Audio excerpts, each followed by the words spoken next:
Mga kapatid kong Pilipino, nandito na naman ako sa harap ninyo. Ako yung may reklamo, hindi ngayon kayo sa akin kung ako ang magreklamo sa inyo. Una, itong quarantine natin, enhanced o it's really intended to protect the other guy. Kung ayaw mo na maprotektahan ka, then the reason behind kung bakit ka pinipigilan is para sa kapwa-tao mo. In the sense na kung ayaw talaga ninyong maniwala, nagmamatigas ang ulo ninyo at kulang yung disiplina, talagang hindi ito mahihinto. Kasi every time magdidikit kayo, nakita ko, nagsasabong kayo, may painom pa. I'm calling on the local government units to kindly just follow the direction or guidelines. Hindi nga naman ako namimilit. Hindi nga ito martialo eh. And even dyan yung martialo, you do not put people in prison. Walang rason ang martialo kasi wala namang virus dyan, wala namang bacteria, wala namang whatsoever. Hindi nga naman ito martialo, pero parang martialo na rin in the sense that I have to impose something on you for your own good and for the good of the country and people. Sa akin, pag ayaw mong sumunod, ako lang ang if you ask me, sige, bahala kayo. Pagdating ng panahon, huwag kang pumunta sa akin, magpa-ospital ka, tapos ako pa ang pagastusin mo. Ginusto mo yan eh. Ngayon, alam ko na sabik na kayo. Para kayong taga-bilibid, lahat tayo, pati ako. Hindi na nga ako makauwi sa Davao. Birthday ng apo ko, birthday ng yung partner ko, birthday ng anak ko, hindi makauwi. Bakit? Hindi ako pinapayagan ng mayor doon na makapunta. Walang eroplano na may pasahero makalanding sa Davao City. Pinagbabawal ng mayor doon. Kung sang-ayon ba yan sa instruction ko o yung rights of the people to travel, malaking debate na yan eh. At saka ayaw ko makipag quarrel with anybody, especially the mayor of Davao City na anak ko, hindi naman nung patalo yan. Magsisigawan lang kami, mukhang gago kami sa publiko. So, sundin lang natin. Ako mismo, gusto kong umuwi, birthday ng anak ko, birthday ng apo ko, birthday ng partner ko, hindi nga ako makasakay ng eroplano kasi hindi ka palan, you are not allowed to land. That's the problem. So kung pilitin mo, baka puntahan ka doon at the mayor, she's baka doon mismo bulyawan kaming lahat. Wala tayong magawa dyan kasi yun ang patakaran niya, to protect the people of Davao City. Wala ho may gusto. Ako mismo naiinip na. Nagmumura na ako. Every time I wake up, kakain ako, breakfast, nagdadaldal na ako sa, ito, yung, ano bang klaseng buhay inabot natin dito sa mundong ito ngayon. As far as I can remember, walang ganitong nangyari, yung epidemic. Epidemic is kung sa Pilipinas lang. pandemic is yung buong mundo. Tayo ang nakatikim ng pandemic. And ang sakit nito, mahirap awahin. Hindi mo makikita at basta na lang yung transmission. Sabi ko nga, I do not believe na yung sabi 2 days after the warning, nag-lockdown ako. I believe that even during the previous months, meron na yan at nakapasok na dito. Hindi lang alam ng mga tao. So yung hindi nakapag-ospital, mahirap. And that is a very terrible, yan, the irony of it all, yung namamatay sa bahay at sinabi lang may lagnat, hindi naman nakapag-examine sa doktor. And for all you know, nandyan na yan. Yung COVID na yan could not travel more than 2 days nandito na yan, daladala na yan at ng ating mga bisita. Ayaw ko naman magdada ngayon. Hindi naman nila gusto. Sino bang may gusto na patayin ang kapwa-tao mo, pati yung mga nasa bayan mo? Walang may gusto ng ganun. Ako ayaw ko. Po nakikita, kunting panahon na lang. Sinasabi ko sa inyo yan, nagbabasa ako at nakikinig ako, lahat ng istasyon, BBC, kung ano na lang, at yung mga briefer, meron na hong mga hindi bakuna. Kasi yung bakuna galing talaga sa loob ng tao kukunin, tapos i-culture. Ito ang ano nila, parang killer. Inumin mo, hindi naman galing sa katawan mo, it's a chemical, I suppose. Tapos papatayin yung problema nito, pati yung ibang cells, papatayin rin niya. That could be a problem. But the experiments are getting into a high gear. Baka makakita tayo ng lunas in a few days. Once there is yung ma-perfect nila, and they are ready to market the medicine, I will lift immediately. Not a single, not even a single moment of delay. Patanggalin ko yan kasing inip na talaga rin ako. Nang itong mga local government units, I'd like the DILG to investigate sino ang pasabong pati yung nagiinuman.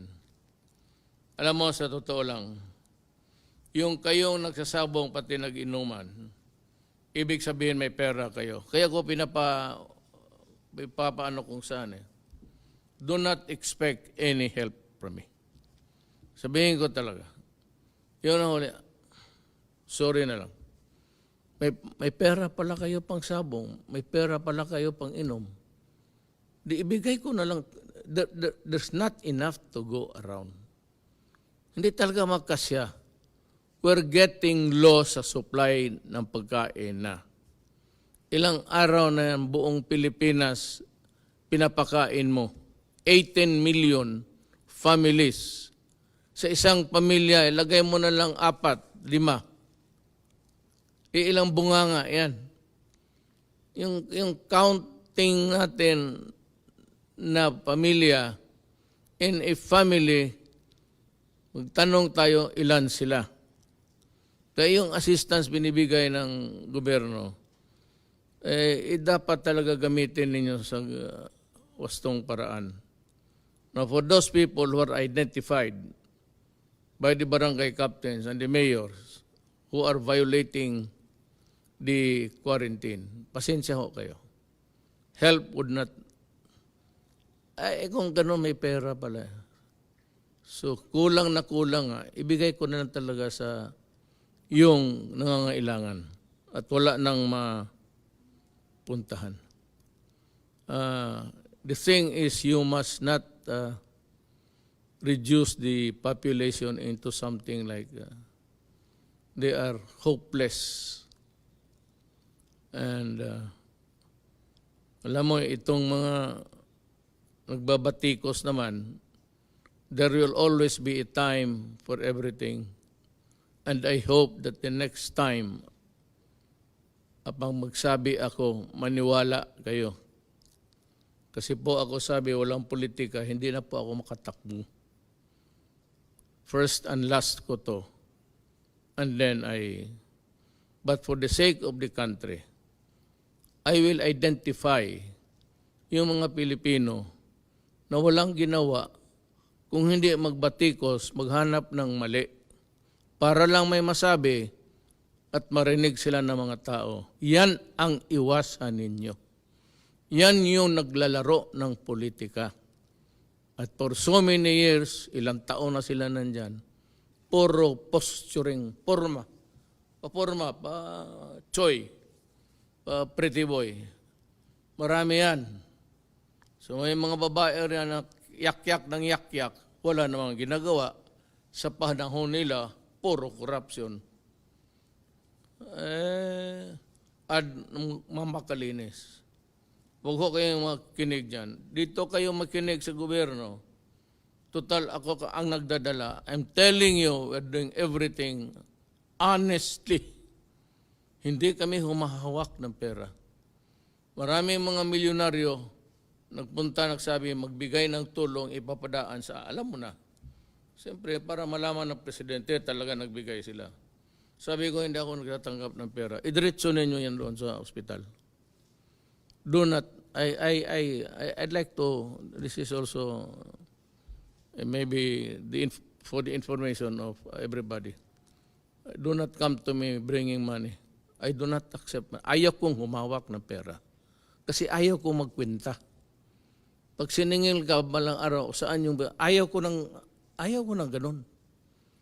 Gusto ko wala. Para pagdating ng panahon, sabihin ko, ano kaya mo dyan? Ano bang hinawakan ko? Gaya ng itong mga komunista, mga left, intelligence fund. Intelligence fund, hangin yan. Kukolektahin yan. Tapos pagdating ngayon, itong budget na ito, yun ang guide natin paano gastusin sa nakolekta natin. Pero wala tayong pundo na paghati-hatian natin yan. Yung savings, iba yun. Yun ang ginagamit ko rin. Pag maubos yan, then we start to borrow. Pag wala nang naubos na yung pautang, then we sell the assets of the government. I hope that this dilemma that we are facing now will end soon. Lahat naman tayo nagdadasal. Ako, I seldom pray, believe me. Bihira ako na medyo, hindi naman nakaluhod, nakaupo lang sa kama, tapos calling the Almighty God to have mercy on His people for all mankind. Kasi ipit tayo. Kung wala na tayong ibang nasa kanto ka na eh.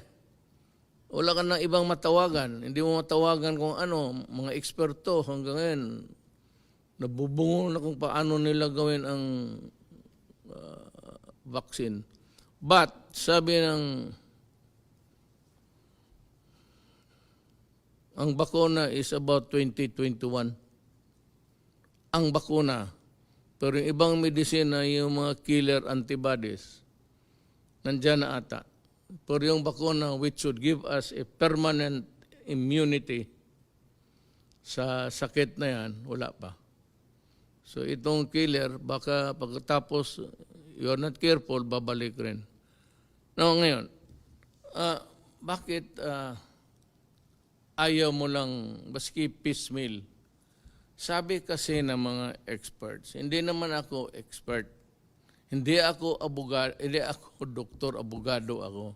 So nakikinig lang ako sa mga doktor, lalo yung mga doktor na bright, na may sinasabi sila na if you lift the quarantine hastily, baka sabi ko nga, yung first, second, and third wave, hindi ko nga alam kung nasaan tayo. Nandiyo dito ba tayo sa first o second? Kung nakinig kayo sa akin the last time, maintindihan ninyo yung salita ko. Kung hindi nakinig, wala na akong magawa. Hindi ko na balik-balikin dyan. Mapayag naman ho tayo sa makalabas kayo, makabili ng pagkain to survive.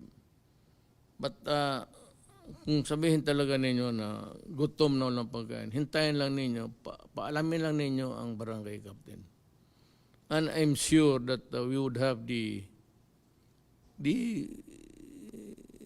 food that needed to be on the table. Kaya ito ngayon ang sitwasyon. I'm just asking for your disiplina, konti. Kasi pag ayaw ninyong maniwala, mag-take over ang military pati police. I am ordering them now to be ready. Ang police pati military ang mag-enforce sa distance, social distance, at yung curfew. Sila na, parang martial law na rin. Mamili kayo. Ayaw ko. Pero pagka naipit na yung bayan at walang disiplina kayo, hindi na bali sana kung hindi kayo maniwala sa akin, no? Wala man ang paki. Hindi mo tayo kaibigan, hindi tayo kapartido, ayaw ninyo sa akin, hindi, okay lang. Pero ngayon, anumang partido mo o anumang kulay mo, sumunod ka. Kasi pag hindi, ang kaharap mo sunod, ang militar na pati polis. Yan ang ano ko. Ngayon, kailan talaga estimate mo, bigyan mo kami. Baka next week. Every day they are at it. Kaya nga, nandyan sila nakatutok. Habulan sila ngayon. Pero alam ko, even before the vaccine, which yung isang malaking Johnson & Johnson, sabi nila that they are almost a mile away, 2021. Yung iba naman nagsabi that kung matsambahan nila, baka matsambahan nila, may medical studies na sila, clinical studies. Kung yung binigyan nila ng 50 persons, lumusot lahat na may COVID, baka swertihin tayo. Swerte yan ng kumpanya, swerte ng tao sa mundo. Ngayon, ang ating total, kita mo ang ating total, it's 5,660. Ano na lang kaya kung hindi tayo nag-lockdown? Dikit-dikit kaya sa MRT, nakatindig, nakamatabi, mag-ubo. Ano na lang kaya yung sa mall? Ano na lang kaya ang mangyari kung yan sa palengke? May mga palengke dito, okay lang. Survival to, pati kakain. So people will have to go to the palengke to buy food. Isa-isa na lang, magsakripisyo ka ng isa, huwag naman kayo lahat lumabas. Magsakripisyo ka lang ng isang tao sa pamilya ninyo. It could be your husband. Pero yan lang, pagka nagkasakit, at least isa lang. Kaysa magsabay kayo lahat, baski doon sa bahay, huwag kayong, lalo na kung may ubo, i-isolate mo na siya. Kung isa lang yung kwarto ninyo, di doon siya sa kanto. Maglagay kayo ng kumot dyan, ilatag mo dyan sa lugar niya para at least yung ubo niya. Dali naman yan. Yung ang panyo, lagyan mo lang alcohol, doon mo ibuga. Okay na siguro yan. Yung wala nang iba na kwarto ninyo, bilihan lang alcohol, mura. At least you can afford it. Sabi ko nga, kung ano lang, kamay-kamay lang, walang problema yan. Maglagay ka lang ng drum dyan, puno ng gasolina. Ilagay mo lang yung kamay mo dyan. Patay na yung... But these are things which we think that we'll have to resort to. In extremis, ika nga yung wala na. Ngayon, ang maganda nito, kasi 5,660 cases, ang 435 naka-recover. Ang 362 patay. Yan lang sa Pilipinas. Ewan ko sa probinsya, I do not have the, maybe this is yung data dito is all over the Philippines. Kaya hindi ko masisi yung anak ko na pati ako. Akala ko nagbibiro eh. Nung una sabi ko, uwi ako. Tapos sabi, tumawag kay Bong, sabihin mo kay Mayor, kaya hindi ko siya papayagan maglanding. Siyempre, kung puntahan mo yung tower, tapos sabihin, wag mong palandingin yan, wala tayong magawa. Yung tower, hindi magbigay ng go signal for you to land.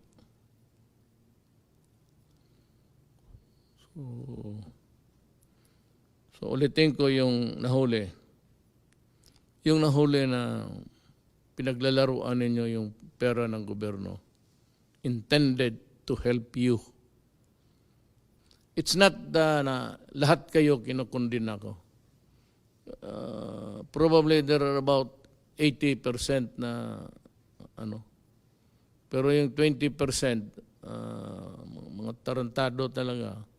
Ang problema, kung yung pamilya na yan, yung asawa, kasali sa 20%. So, magsusugal ako ngayon. O para sigurado, ang pera hindi masugal, hindi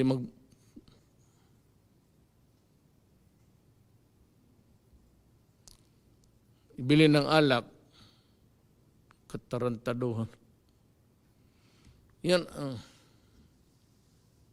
alam mo sa totoo lang kung maharap mo ako, maniwala ka hindi, sapakin kita.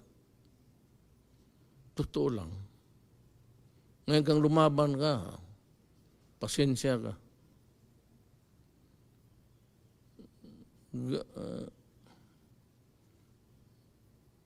Ganun talaga. Pag may ibigay ako na pera tapos na, pati yung mga pulis mahuli ko magpiat-piat dyan sa estasyon.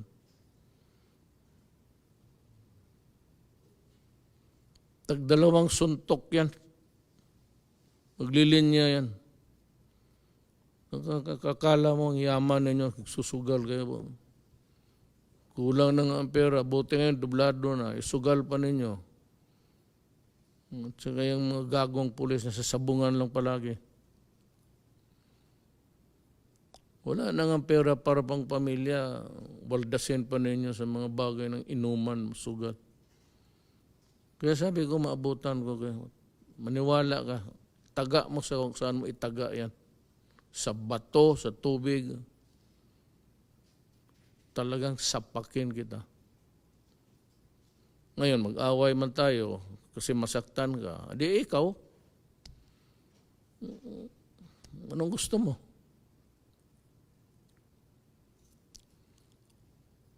Buti magkaintindihan tayo. Hindi ako napagtapang-tapangan. Lahat naman kayo matapang eh. Hindi nga ngayon natatakot na mahuli na inuman sa labas, nagsusugat. Kung ang tawag mo dyan, kung hindi, ano yan, kung hindi katapangan. So lahat tayo, parang inyong katapangan ninyo, letse, mga puro kayo ulol.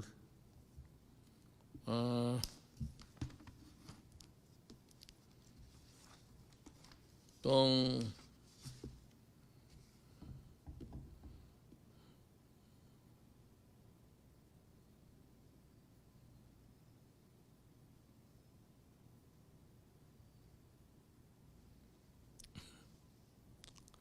ang kasi dito kasi na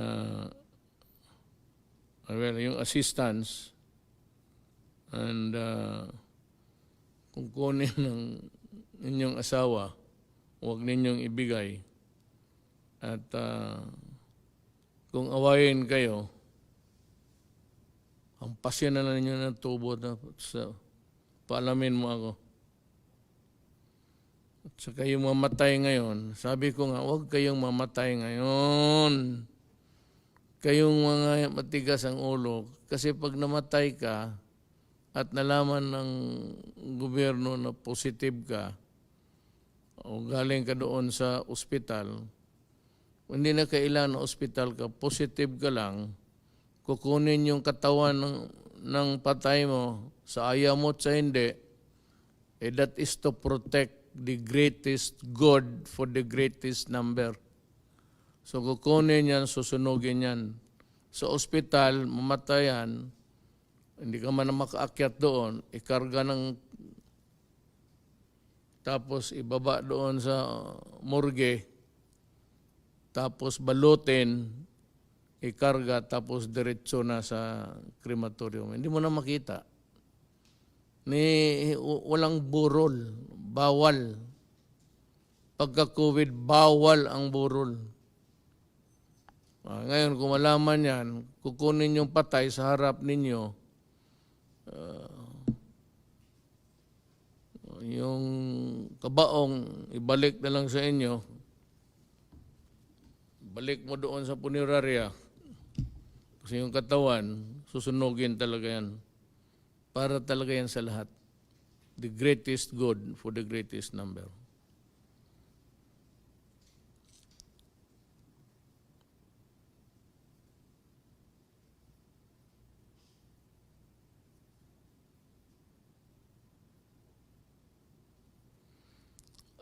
Gobyerno lahat. Hindi kayo makapili ng crematorium. The procedure as outlined by the Department of Health, hindi sa amin, masunod talaga. Ito namang may-ari ng crematorium, may I ask you to maintain yung presyo ng cremation before, ante-quarantine. Ibig sabihin, yung presyo na wala pa tayong problema, yun ang ibigay ninyo. Nakikiusap ako. Total negosyo yan eh. Kumikita kayo ng pera, sunusunog yung katawan. So, ngayon, kung taasan ninyo yung presyo, tapos iiwan ko yung patay dyan sa inyo. Sabi, sunog, magkano, ito. Tapos sabi ko, huwag niyong taasan ninyo. Tapos magsabi sila, tawag sa akin, Mayor, ayaw man, dito yung presyo nila. Sige, iiwan niyang patay dyan. Iwan niya sa hagdanan nila. Bahala na sila niyan. Tsaka itong hospital, alam ko delikado. Alam ko in ordinary times, talagang unreasonable. But I said we have a crisis and it's killing people. Ngayon, pag sa ospital, wala kayong kwarto na segregated for COVID patients because doon sa ibang hospital sa ninyo gustong dalhin, mahirap yan. You better, pagka ganon, maghanap kayo ng kwarto dyan sa labas, ilagay ninyo yung pasyente doon. Or, bahala na kayo. It's up to you to maybe really yung hatiin mo yung isang ward, tapos sirahan mo at institute the measures to protect the people, including the health workers. 9 hospitals ang nagtanggi. Mahirap siya ito, maghanap ka pa ng Tagalog. There are 9 hospitals who refuse to accept patients. And therefore, we are calling, not after the COVID crisis, but I'd be asking today the Department of Health to start the investigation. And I'm sorry, but you know, there are rules to be followed. And when you begin to the rules, yan ang ganun tama, kakaproblema tayo. Hospital kayo, you are the sanctuary of the sick. You do not choose the ailment of the patient you are accepting. It is not just simply not within your power. Morally, kaya maghanap kayo ng paraan kung how to deal with the problem because you are a hospital. But sabihin mo na papasukin mo, mahawa lahat, then that's a problem. You might want to start asking questions, build a tent there somewhere, doon muna ilagay, then you can determine. And I'm sure it will not be unreasonable. You're also trying to protect everybody in the hospital, including the sick patients. So I can understand. You can build a makeshift thing plus tent or what, and you can do the investigation there. Well, at a distance. But whether or not it is really enough, that is your problem. You are a hospital. So kung hindi mo kaya maging hospital, sasarahan na lang kita. Why pretend to be a hospital when you are not a hospital? Because you cannot choose the patients that you have to attend to medically. I hope I have made myself very clear on this.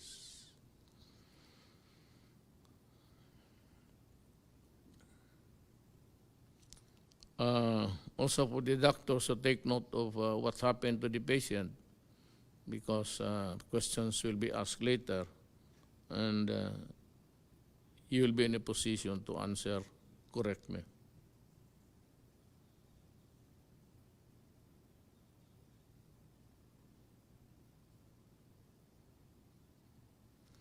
Yung tao na hinuli, you have to, I know that the police, military, and everybody else, for that matter, just want also to enforce the law. But kung yung tao naman nakita mo and you are satisfied with the explanation, kung nagdala ng karot saan niya nakuha para pakain sa pamilya, sabihin mo saan siya nakatira. And kung hindi na wala namang sakit, for the police to ipasa na lang. Kung taga Tondo, ganun, ihatid mo sa boundary, tawagan mo yung police doon, na ihatid ninyo sa, kasi nakatira sa dyan sa Tondo, kayo na maghatid. And let the barangay captain inform him of the situation, that there's a guy here, family was not eaten for, tulungan na lang natin. I'm sure if you bring this to the attention of the mayor, Mayor Moreno, and every mayor for that matter, no mayor could ever also bear to see his constituents die of hunger. So I'd like to remind everybody that whatever we do here, there has to be a humanity in it. It's just a question of enforcing the law. You have to take into account the humanity angle. So, kaawa naman.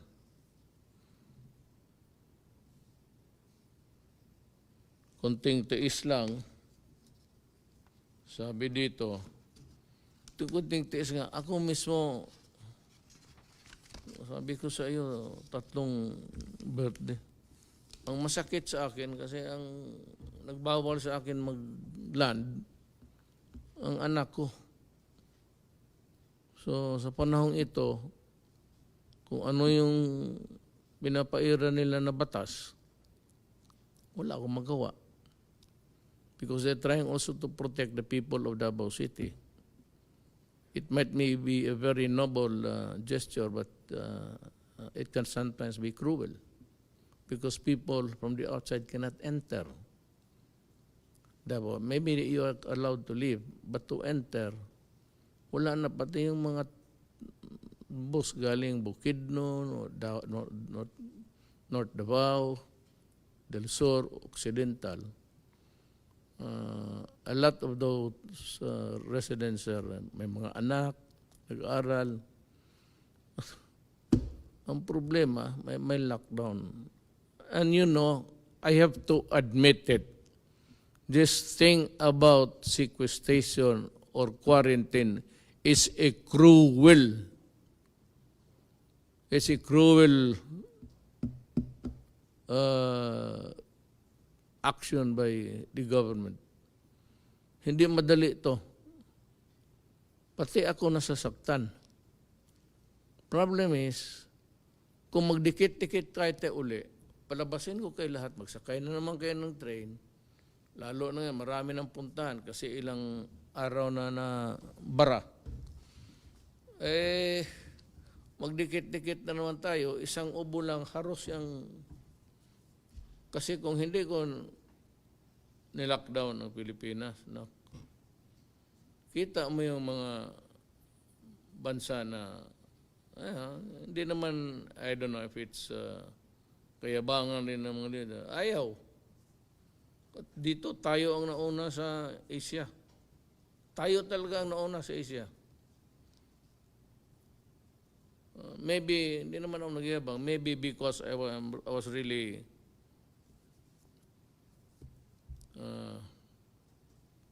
talagang kinumpleto ko yung pagka mayor ko para maalagaan ko kayo. Sorry, I'm not given to use the word president. Kaya sabi nga nila si Duterte hindi presidente. Tama. Tama, hindi ako presidente. So anong asta ko? Mayor. Bunganga ako, mayor. Lahat ng galaw ko, mayor lang ako. Ngayon, kung may standard kung paano gagalaw ang presidente, wala pa akong nakita. Walang guideline, paano magdamit, paano maswerte na.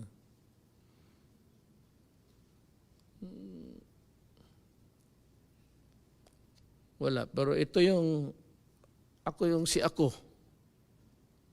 Ako. So, hindi ako nananakot. Kasi wala naman akong, nananakot ako na mahawa kayo. Kasi sigurado patay.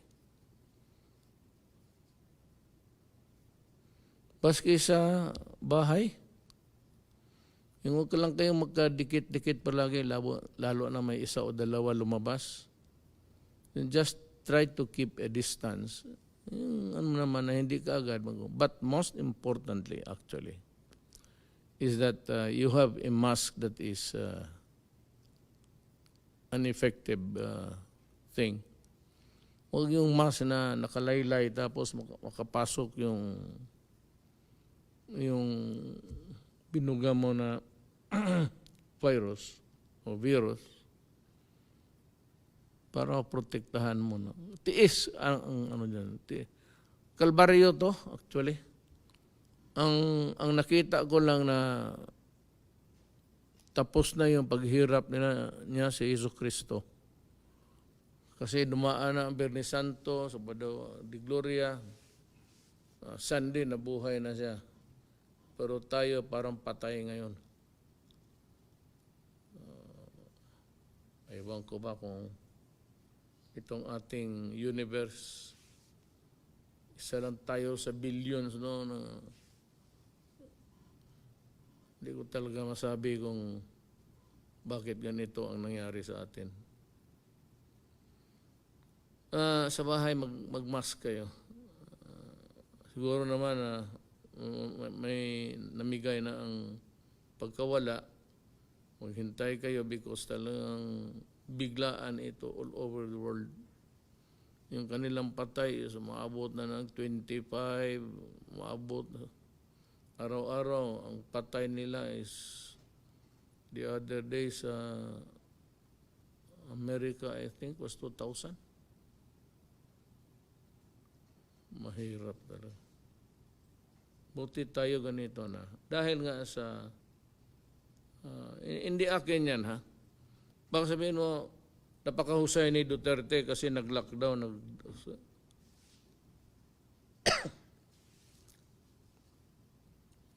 Ang may sabi niyan, yung mga doktor, hindi ako. Hindi akin itong social distancing. Itong distance rule. That's not mine. Hintay lang kayo. Sabi ko, pag nandyan na yan bukas, may mga ano na yan, na yung iba atat na rin yung gusto nila ilabas yung kanila antibodies na. Wala ng proseso, antibodies na. Yan, yung iba, usually magkuha ka kasi ng doon sa patay, kunan mo ng dugo niya, i-inject mo doon sa kabayo. Yung kabayo, kaya niya ng yun ang inject mo dandahan sa kabayo rin. Huwag naman bigla, kasi magka-COVID talaga, biktima yan. Dahan-dahan lang, handang ma-immune. Pag marami ng antibodies yung kabayo, doon na kunin yung maraming, dumaan na yan ang kabayo. Ngayon ng kagat ng ahas. Kaya sa Mindanao maraming ahas. Pero hindi ko alam na karamihang kubra lumipat na dito. Kita mo nagdadaldal. Ayan ang mga kubra. Walang ginawa kung hindi maghintay, magkagat. Just to be able to open her or his mouth. Para sabihin, alam lahat. Tangay may mga tao dyan na sa Kongreso, lahat. Na baski anong topic, may masasabi talaga. Ganoon yan eh. Magdagdag. Kaya ayaw magpaiwan. Sabi ko, there will always be a time for reckoning. Dating ng eleksyon, sabihin ko sa inyo, kung sino yung tao na dapat pili. Pumili kayo ng baka may next COVID. Kikita mo naman kung sino-sino sila. Ano ang nagawa? Ito lang tanong ko. Dumaan naman kayo. Ano ang nagawa ninyo para sa bayan? Yan lang. Pag sinabi ninyo ako wala, okay wala, ay kayo. What have you done for the country except to talk and criticize and talk? Pilipino naman, nakikinig ka dyan sa mga, babasa ka dyan sa mga Facebook. Tapos pagdating ng panahon ng kamatayan, ito lahat bagsak ka na. Then you look to government for succor.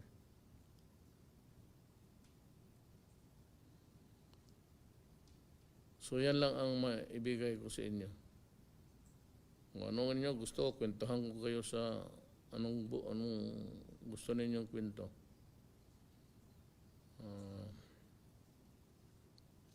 Wala nga. Not in the last generation, even during the war.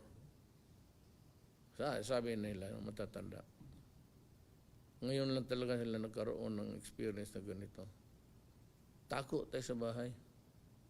Sabi nga na isang smart elect, paano natin malabanan yung COVID, Mayor, kung nagtatago tayo sa bahay? correct ka. Yun ang misteryo ng COVID. Nakatago ka na at gusto mong mag-away. Ang awayin mo, magtago ka. Di ba? Magtago ka dahil mahawa ka. Gusto mong labanan, o sige, labanan natin. Paano? Magtago ka. O, ganun rin. Ang China, kasi nagsunod, yung sa UB, saan galing yung doon nag-umpisa itong contamination? Okay na. Nag-lockdown sila 59 days. Nung isang araw, binuksan nila. Maligaya na sila. Sumunod kasi wala na silang positive. Not one of, not even one sa population. So, sunod lang tayo, baka magkaroon rin ang mangyari. Para pasalamat tayo. Again, I said, I know it's hard. Alam mo, sa totoo lang, gusto ko na lumabas kay. Alam mo bakit? We are running low. Low as in low yung ating supplies. Sabi ko nga, we cannot feed you wherever hanggang kamatayan. Hindi ka naman paggamot lahat ka agad-agad. Ilan lang ospital. Wala man ang hospital na libo Kaya we had to go for yung makeshift hospital for the numbers. At yun namang mga may-ari ng mga buildings, mga hotels na who so generously offered. One day I will maybe go to you and thank you personally for helping us. In the meantime, mga kababayan ko, kunting panahon na lang. Kung may access kayo sa internet, nandyan lahat, nilalatag na nila kung ano. So, wag na yung vaccine. Itong mga killer antibodies na lang. Kasi kung mabili yan, in mass production, mabigyan ng quota yung Pilipinas at sufisyente,